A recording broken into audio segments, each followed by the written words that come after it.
Hey friends, today we're diving into the eerie depths of the 2021 horror film, The Devil Below. It all begins in the haunted coal mines of Shukum Hills. A crew of miners is wrapping up their shift when young Deck pleads with his father and supervisor, Shutman, to go easy on a colleague who broke safety protocol. But before the conversation can finish, Deck screams, and something drags him toward the mine entrance.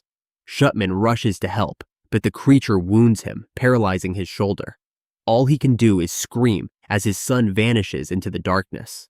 The mine is sealed off after a fire erupts deep underground, one predicted to burn for decades.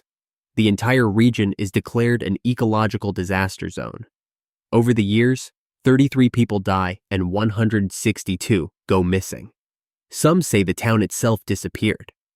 Years later, a guide named Ariana is hired by a team of geologists, Darren, Sean, Terry, and Jamie, to explore the site. The men are divided on Ariana's competence.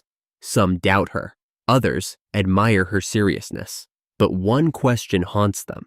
How does she know the way when there are no signs? They arrive at a remote village and stop at a store. Ariana asks for directions to Shukum Hills, but the shopkeeper claims the town never existed. She points out that it was on maps until 1972, then mysteriously vanished. The man warns them to turn back and secretly calls someone named Dale Parace, saying, "We've got a problem." As the group drives off, a car begins tailing them. Tensions rise.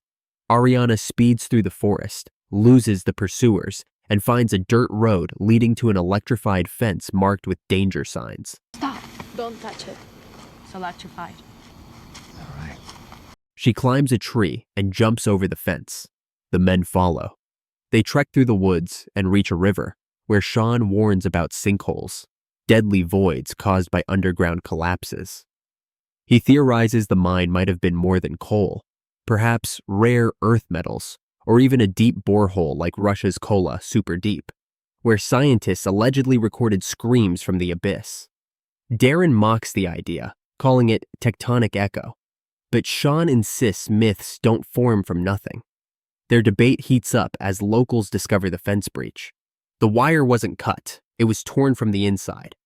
One man peers into a metal-grated shaft and gets struck violently by something unseen.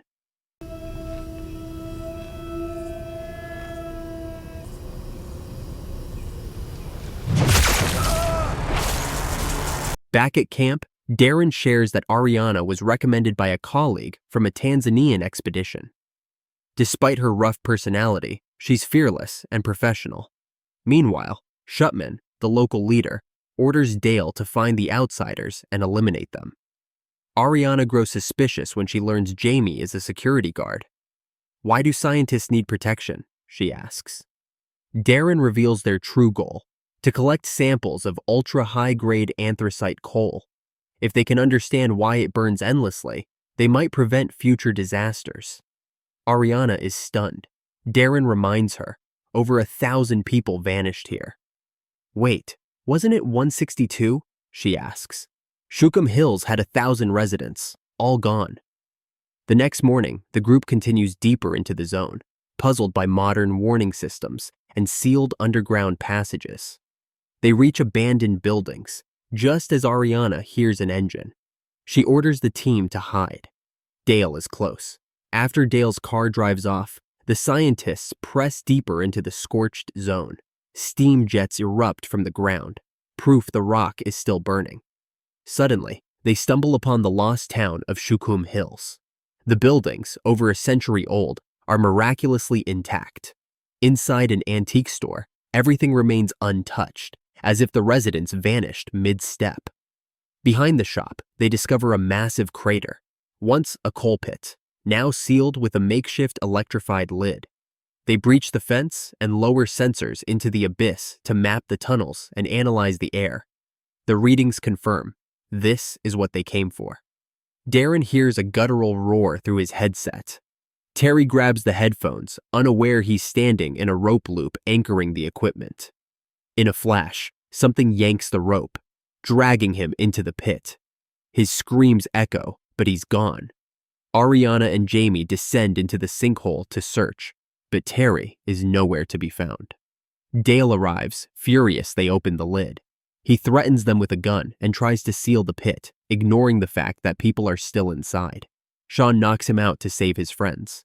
Ariana returns, shaken. Terry is lost. Gas levels are lethal, and something monstrous lurks in the tunnels.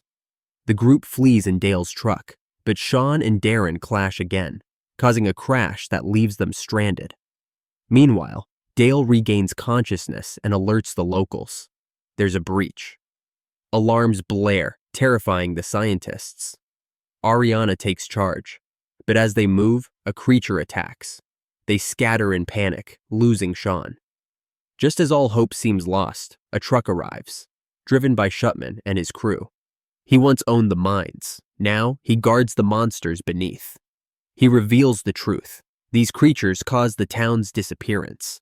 The surviving townsfolk stayed behind to contain them. To Shutman, this place is purgatory. Ariana volunteers to return to the pit with locals Elroy and Shelby to find Terry and Sean. Darren and Jamie join her, but before they reach the site, a scout warns, the monsters have surfaced, and there are many.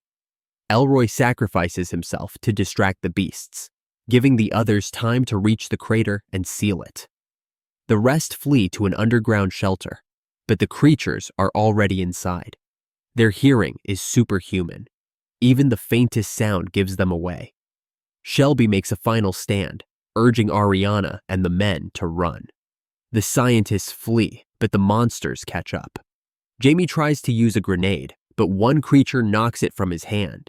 The explosion kills him. Darren and Ariana press on.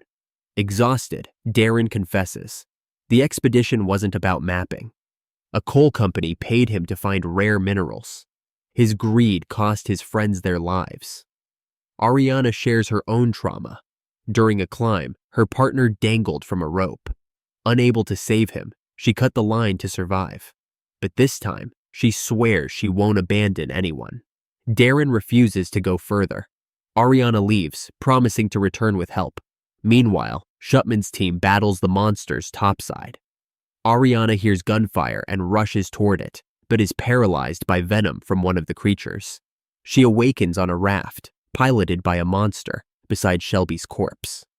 They reach the hive, where she finds Darren and Sean, both captured. Sean explains, the creatures breed and colonize like ants or bees. Then he's seized and fed to their grotesque queen, a bloated, fanged abomination. Ariana is next, but she detonates a grenade Darren gave her, obliterating the queen. She and Darren escape, climbing a rope to the surface. A creature attacks Darren. Ariana hands him a knife, but he's poisoned. In a final act of sacrifice, he cuts the rope, saving her. Locals arrive. One tries to sever the rope and doom Ariana, but Shutman stops him and helps her escape. The townsfolk use flamethrowers and rifles to drive the monsters back underground. Pokemon escorts Ariana beyond the fence. He tells her about his son's death and begs her to help seal the creatures below. She walks away, defeated. But moments later, she returns, eyes blazing. She's ready to fight.